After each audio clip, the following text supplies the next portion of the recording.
Why does your toddler refuse nap time? Hi, my name's Chantel and I'm the founder of the Baby Sleep Magic app. This video I'm going to give you a few bits of advice on what to do in the event that your toddler is refusing nap time. So what you're likely to experience, particularly toddlers over the age of around 2.5, you may experience some resistance when it comes to nap time. If your toddler is under the age of 2.5, I still strongly suggest you try to encourage some nap time because it's a really, really long day for children at that age if they have no nap.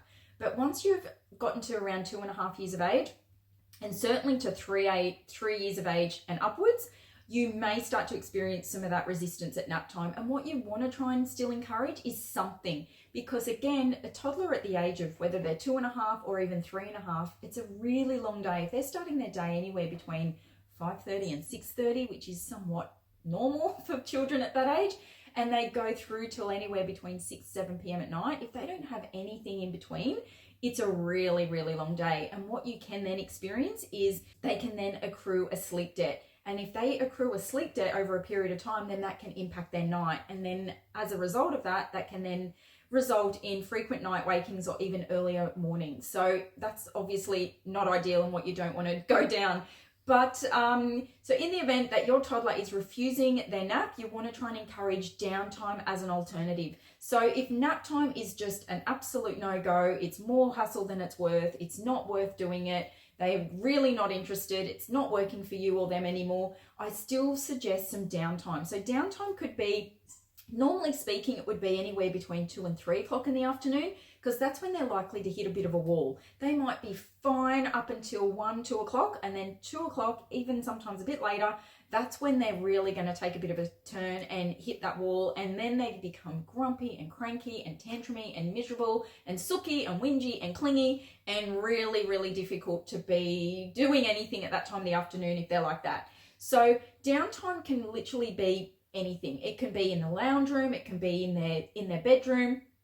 It's just, all it's really got to be is anywhere between 30 minutes to 1 hour of rest time, and that's downtime. Now, whether that means you go for a walk in the pram at that time, and if they doze off, I wouldn't allow them to doze off for any longer than 15-20 minutes. So that's another important piece, especially at 2-3 o'clock in the afternoon. You don't want a 3-year-old dozing off for longer than 15-20 minutes, even 30 minutes the latest, that time of the afternoon. So you might want to cap it if that happens. But a walk, you could go for a walk in the pram, you could get them to watch a program. Now, it's very challenging for a child at that age to watch a program. They're really not going to sit still. Normally, they're not going to sit still for that long to watch anything, but you could try. But you just want to try and encourage some type of downtime. If you happen to be going for a drive, you need to go out.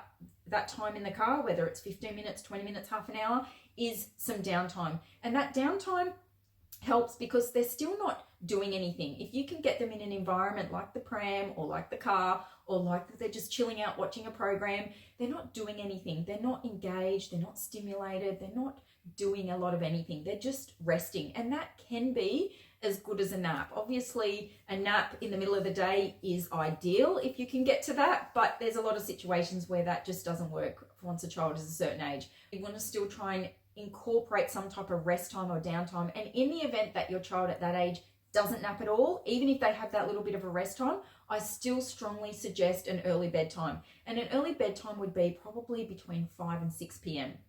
And that also then, I suggest an early dinner. What you don't want to do is try to do dinner around 5:30 and then bed between 6 and 7, because it's just such a long day and they're very unlikely to eat and eat a lot because they're too exhausted. They might be genuinely hungry, but come 5 or 6 o'clock at night, they are done. They don't want to do anything. So the earlier you can offer dinner, the more success you're going to have them to eat it, finish it and enjoy it, and then get them to bed into bed by a reasonable time, the less chance you've got of it impacting their night if they have accrued a bit of a sleep debt or they have become overtired. So I hope that information helps. I do have more tips and advice in regards to toddler night weaning, daytime naps, daytime rest time, sleep guides, food guides, all that kind of stuff inside the Baby Sleep Magic app, where you can take advantage of the 3-day free trial.